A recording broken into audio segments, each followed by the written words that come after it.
Salam aleyküm, hər vaxtınız xeyir olsun əziz izləyicilər. Bugün mayın 21-i mən Ucar rayonu 20 yanvar küçəsində yaşayış binasının qarşısında çəkiliş edirəm.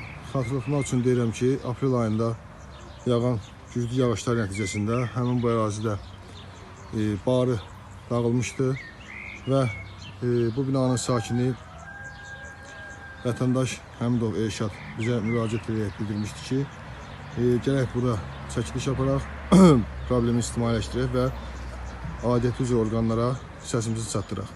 Və gəldik, burada çəkiliş elədik.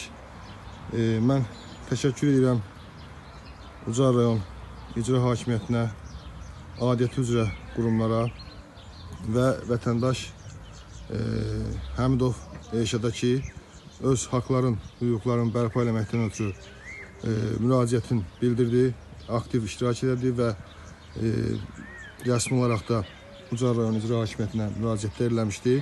Həmin bu ərazidəki problem aradan qaldırıldı. Çox sağ olun, təşəkkür edirəm və arzu edirəm aidiyyəti üzrə qurumlar həmin bu ərazidə də olan sökülmüş barı yenidən tikilsin.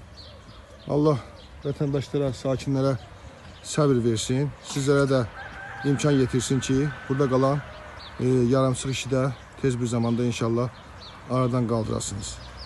Ucar rayon Könüllü İctimai Nəzarət Təşkilatının sədri Məmmədov İlkin.